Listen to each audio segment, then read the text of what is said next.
Olá, meus amigos, estamos com mais um podcast do Grupo de Economia da Energia. Eu sou Renato Queiroz e o nosso assunto hoje será petróleo e gás. Aqui conosco o professor Helder Queiroz, professor do Grupo de Economia da Energia, foi ex-diretor da ANP e tem uma experiência muito importante para nos passar sobre essa questão que vamos focar aqui. Olá, Helder, tudo bem? Bom dia, Renato, tudo bem? Prazer estar aqui. Seu Helder, é o seguinte, agora no dia 10 de outubro passado, a ANP levou a leilão 36 blocos exploratórios de petróleo e gás na chamada 16ª rodada.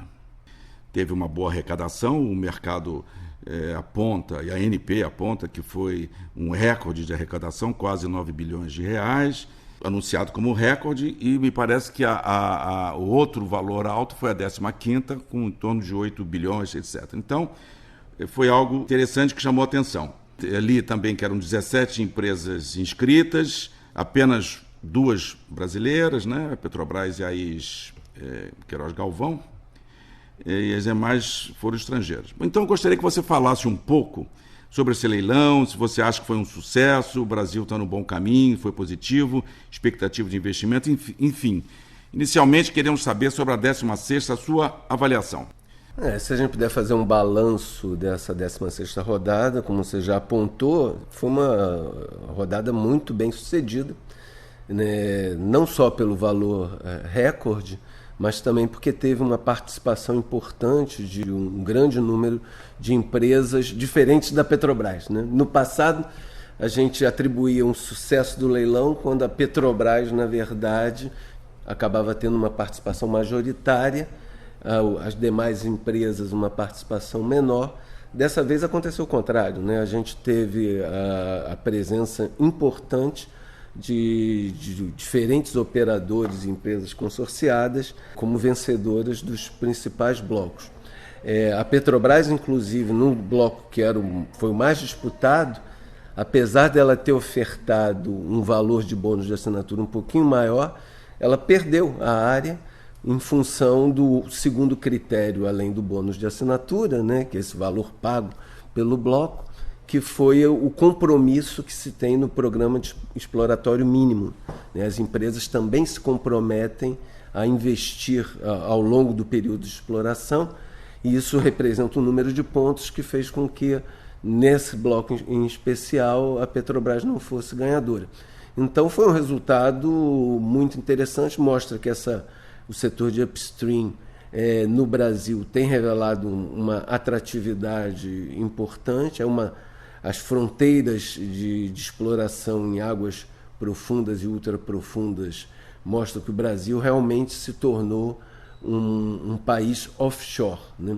Por outro lado, acho que a gente tem que pontuar também que a gente começa a ver uma concentração muito grande dos investimentos, tanto já realizados quanto os esperados, em 2 bacias principais, que é a Bacia de Campos e a Bacia de Santos, que também foram dominantes nesse leilão.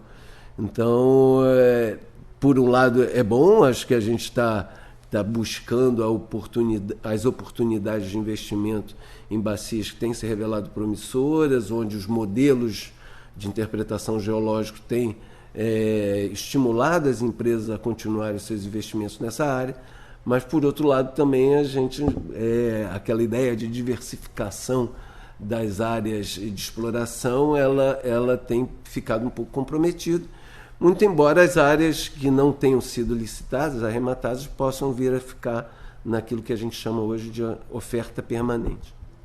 Helder, eu acho que é importante para todos que estão nos ouvindo. Dentro dessas empresas que arremataram aí os blocos, você destacaria alguma ou destacaria algo dentro dessas empresas?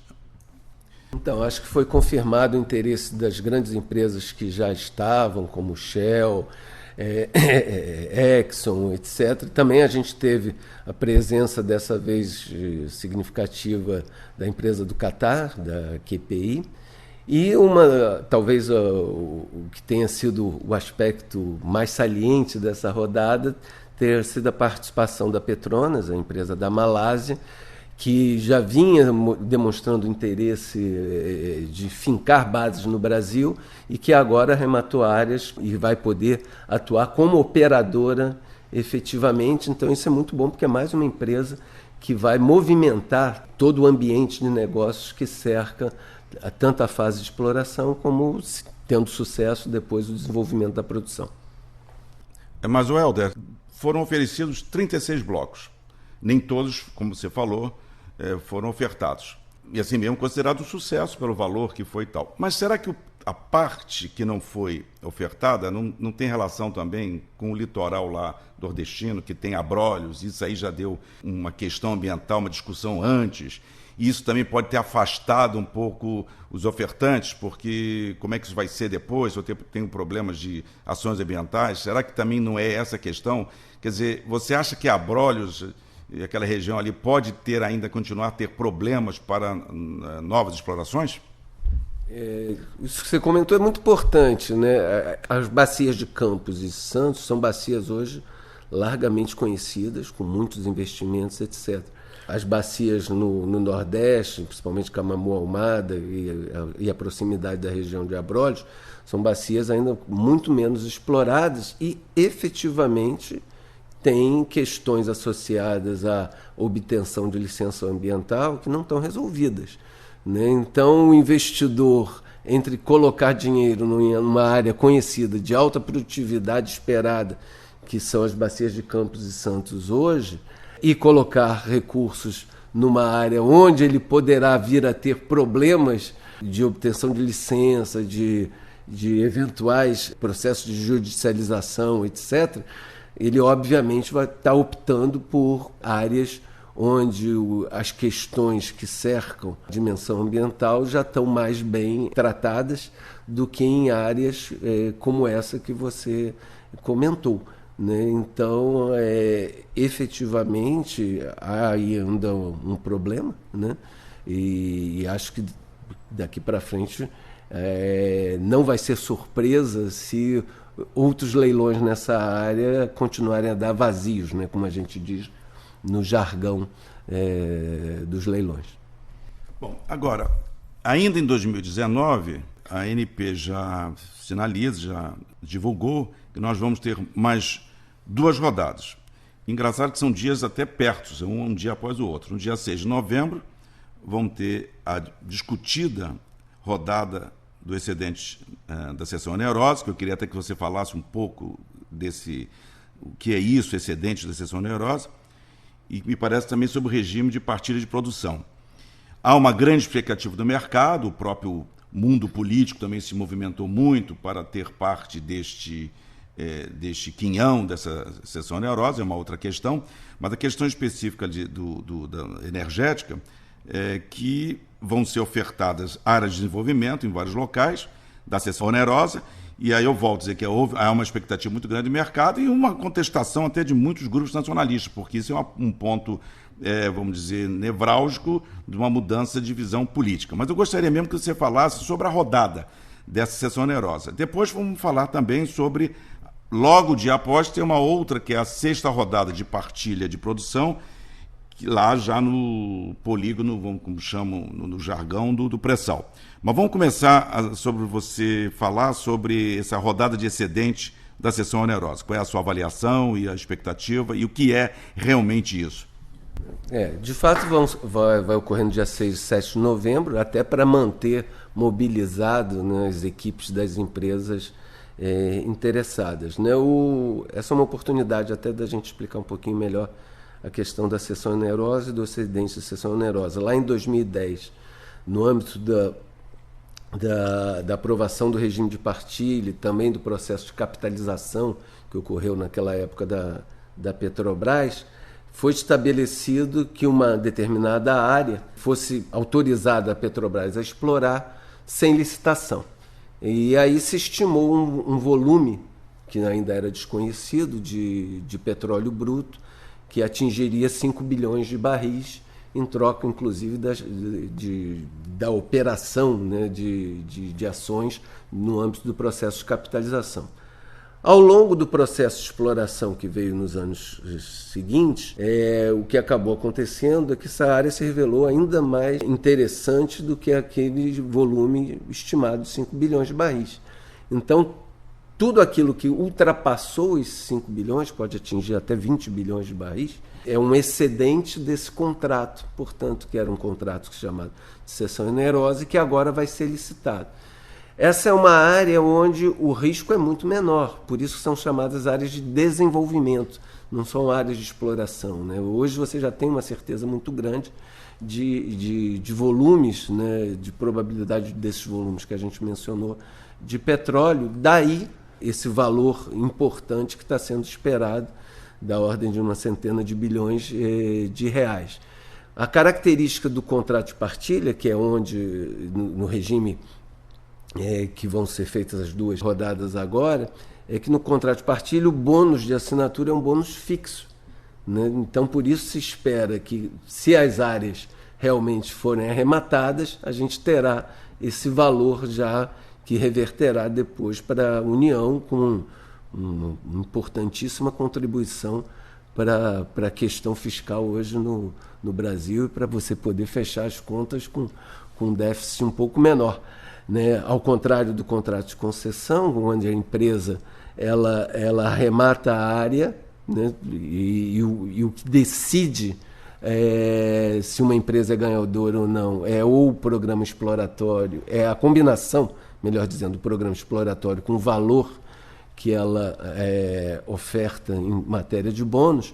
Já no contrato de partilha, quem ganha o certame, dado que o bônus é fixo, é aquele que oferece ao governo um percentual, depois de abatidos os custos, maior dessa repartição do que sobra dos custos, que a gente denomina tecnicamente de lucro-óleo.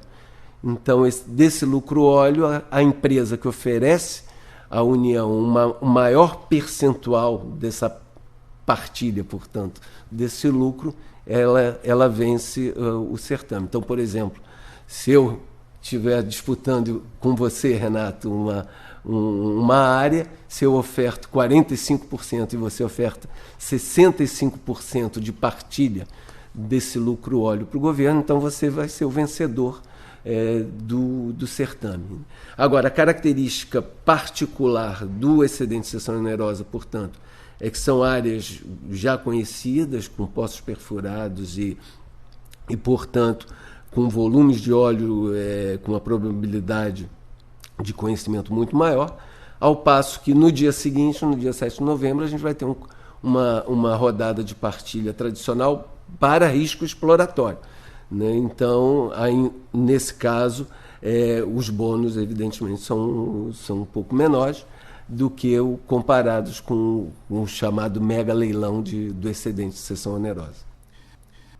Mas, enfim, o que eu quero chamar a atenção é que houve um interesse muito grande de grandes empresas nesses blocos. Aí, para a gente já ir fechando, Helder, o nosso podcast, eu queria que você encerrasse, mas fica a questão, você acha, então, o Brasil é realmente um país que atrai, porque nós estamos num momento de modificação econômica, de problemas econômicos. Você acha que é uma sinalização que o Brasil é um país de atratividade nesta área? E a gente encerra assim o nosso podcast com esse teu comentário. Acho que no segmento upstream, o setor de petróleo e gás está relativamente arrumado, né? As empresas conhecem as regras e hoje, efetivamente, especialmente a área do pré-sal, ela se revela como uma das principais fronteiras novas de exploração petrolífera mundial, né? Então não é à toa que essa atratividade que você mencionou, esse interesse por um grande número de empresas por essas rodadas, independentemente que seja no contrato de concessão ou no contrato de partilha nas rodadas que virão, a gente observa que os fundamentos setoriais estão arrumados e conferem uma atratividade importante, independentemente de todos os problemas, tanto no plano econômico como no plano político, que o país atravessa.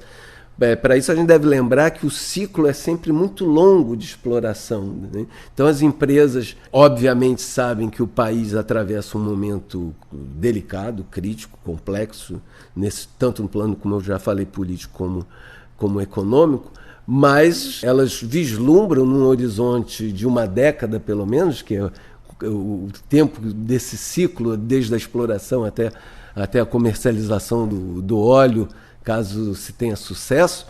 Se espera que nesse período a casa fique mais arrumada e a gente possa, de fato, retirar como país as vantagens associadas aos investimentos que serão realizados, permitindo aí uma boa arrecadação de royalties e outras participações governamentais que são essenciais para a gente poder continuar a ter bons projetos, se espera, né, com o uso adequado desses recursos, que permitam a gente alavancar e galgar novos degraus em matéria de desenvolvimento econômico e social. Bem, obrigado, Helder, por essa conversa interessante sobre as rodadas de petróleo e gás. Nós estamos encerrando aqui o nosso podcast. Agradeço a todos e no próximo teremos mais um assunto interessante sobre a questão energética brasileira e mundial. Muito obrigado.